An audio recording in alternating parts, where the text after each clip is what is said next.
Welcome back to our latest Buff Zone video, and I am pleased to be joined by a man that CU fans didn't know at all like 5, 6 months ago, but now knows very well. Neely, Uncle Neely.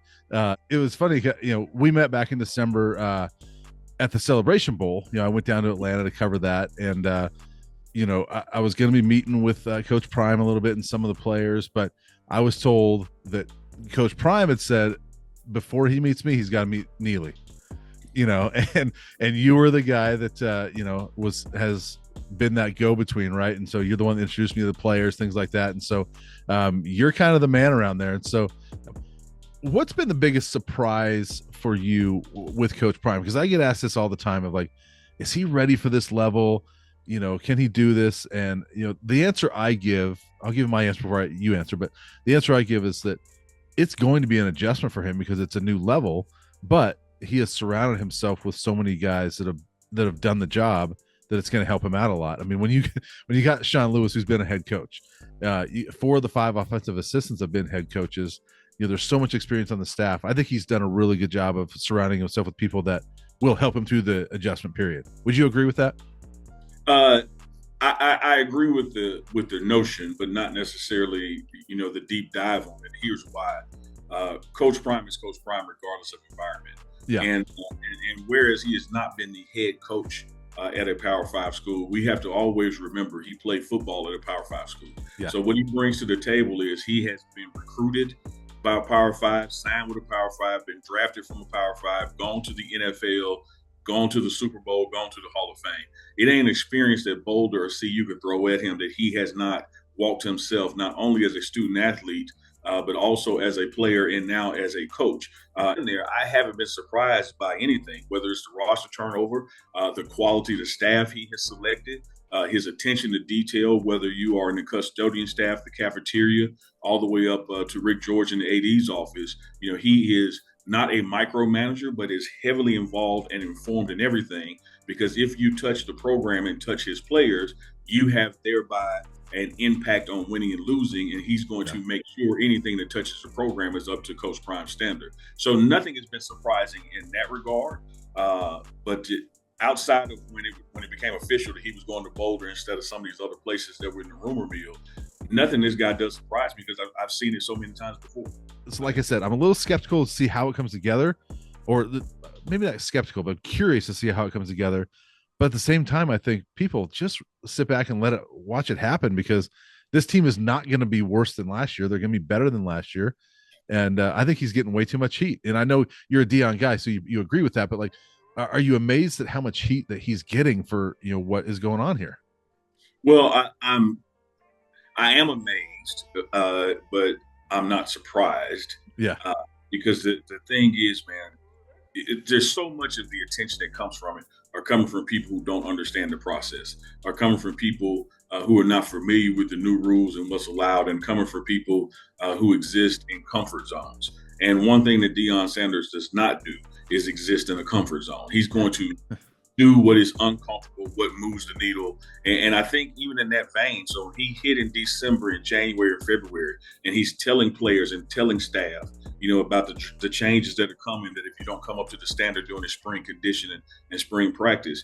I think people took that as just a rah-rah speech, and he's just saying those things to kind of motivate the troops.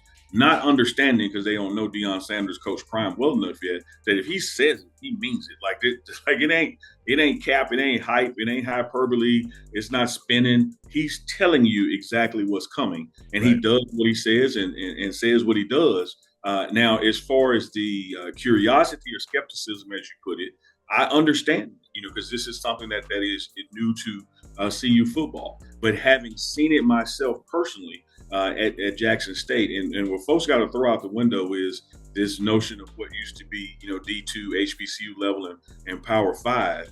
When you're managing a roster, you're managing a roster.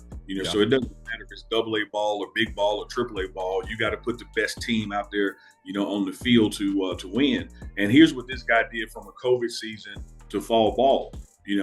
Some 60 players changed over, and he only went undefeated in conference and won the conference championship. And then did that 2 years in a row. Never lost a conference game. and won the conference championship in both those years as well. So he knows how to get the most out of today's roster. His coaches know how to do that. They know how to get players to play at a level. And you better believe that they are designing this roster and their needs on what it takes to win now, not what it takes to win 2 years from now or 3 years from now, because you don't have that kind of growth period in college football anymore. You got right now, then you got next season, and both of those teams could be completely different when you have what was once in basketball the one and done kind of thing. Yeah. With the portal, you're bringing in guys that may be with you just for a year, make an impact. Well, that guy has to be replaced next year. So you're going to see roster turnover again, but that's just normal college football. I think Colorado was around 53, but Ole Miss was at 33, and Ole Miss didn't go 1-11 last year. Yeah. This is just what has to happen in college football. But I would say to the fans out there and the CU historians, just get ready. Like it's going to be much better than 1-11. You have a higher talent and caliber of athlete. You have a higher talent and caliber of coaching staff. You've got the full support of the AD and Rick George behind Coach Prime. And top of that mountain pipe, you got Coach Prime himself. And he's just a guy that has a lower standard. The standard is the standard that's going to be met or people move on. And I think people are going to be pleasantly surprised at how well this roster turnover in the spring works for the fall. I think that's what was shocking to me is that the number of people that attacked him for the roster turnover as if they were satisfied or comfortable with 1-11. I don't know how you can hire a new coach coming off a 1-11 season and not demand, want, and celebrate him to make wholesale drastic changes, because you have to do something or you're going to be 2-10. Right. So it's one of those things, man. It's like, but I think my biggest surprise, Brian, is not so much what the people were saying during the transition period and as it was crescendoing, but it's been the silence after it. You got 53 that's left, but you got 42 that's coming in. Coach Prime has a camp there in Colorado, May 31st, I think it is, for JUCOs and walk-ons. Already got 200 people registered for it. At just a 10% clip, that means you're going to get 20 guys out of that. 20 plus the 42, now you're 10 over what you got departed, and you still have scholarships in your back pocket. You're not switching, from a running back, for example, that got 400 yards to one that got 600 yards. You might be switching 400 to 400 or 400 to 200, but you're switching to a guy that you have evaluated. You're switching to a guy that you sat down on his mama's couch and talked to him and the parents. You're switching to a guy that you believe fits in, Sean Lewis's system better than the other guy. So there's a lot of things at hand more than just numbers, but I do think the numbers matter in this regard. The final number was 1-11. And so whether the receiving yards were skewed because of the quarterback play and the running back yards were skewed because of the offensive line being lackluster, the bottom line was 1-11, and it wasn't a lot of close games in that 1-11. So something's got to change for something to change.